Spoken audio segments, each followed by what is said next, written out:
Good day, man. My name is Pengsen. Today I will be presenting my business accounting individual project focusing on the cost analysis of Just Coffee, a tech-driven specialty coffee chain in Malaysia. For this analysis, I have selected the hot Spanish latte as my targeted product, which is priced at 11.51 ringgit on the Grab app application. My presentation will follow Just Coffee's signature grab-and-go business model. This strategy utilizes smaller retail footprints and digital-first ordering to minimize fixed overheads. I will examine its cost structure, perform a CVP analysis, and evaluate its resilience against the global economic shocks. First, I would like to classify the cost elements. Based on verifiable evidence from platforms, screenshots, and research, I have categorized the cost into 4 key groups. First one, direct costs. This includes the Boss or Lydia coffee beans, milk, and a 0.28 ringgit packaging fee. These are direct costs because they can be physically traced to each specific cup of latte produced. Indirect costs. Example includes 73.50 ringgit for cleaning powder and 295 for machine maintenance. These are essential for operations but cannot be traced to a single unit of coffee, making them indirect costs. Moving on to the third part, which is fixed costs. Based on market evidence from Facebook, rental and hiring groups, the monthly rent for a Nilai outlet is approximately 2,500 ringgit, and the salary for 4 baristas totals 6,000 ringgit. Hence, our total fixed cost is 8,500 per month, which remains unchanged regardless of sales volumes.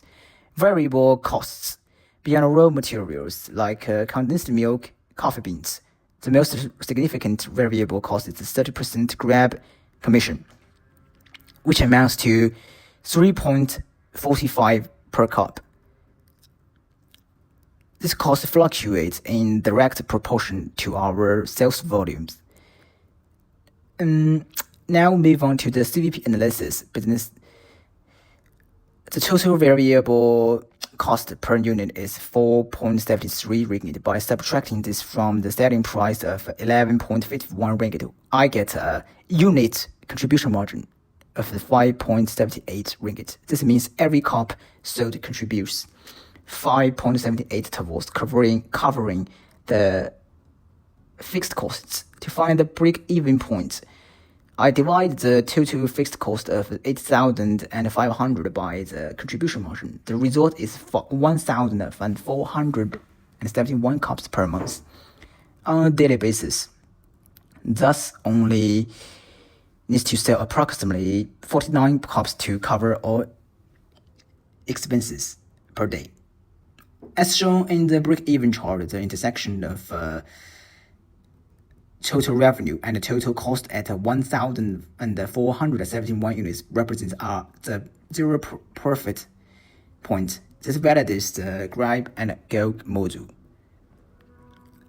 The low fixed cost provide a strong margin of safety, making it highly sustainable in populated urban areas like Nilai.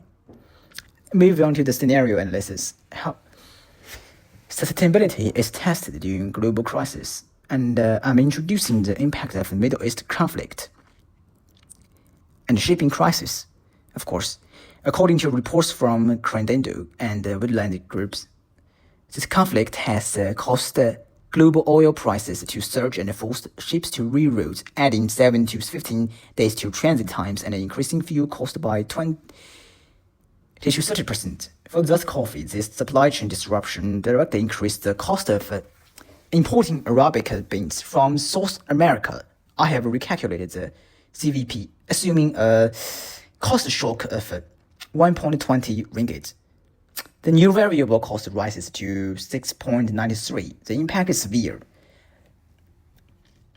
The profit margin drops from 50.2% to 39.8%. The break-even point jumped significantly to 1,856 cups per month. This is a 26% increase in sales targets just to stay attentive.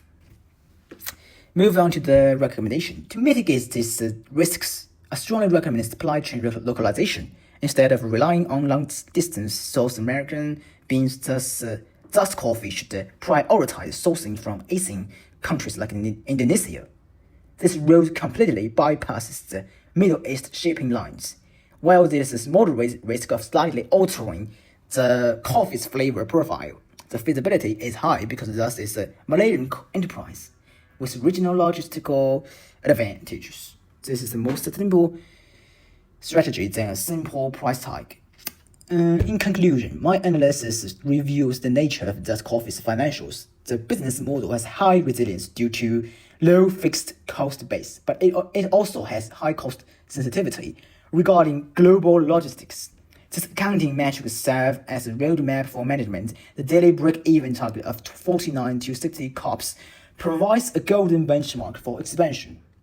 Before leasing any new location, management can use this data-driven approach to evaluate if the local foot traffic can realistically support the store's financial requirements. That's all I would like to present. Thanks for your precious time, man. Have a great day.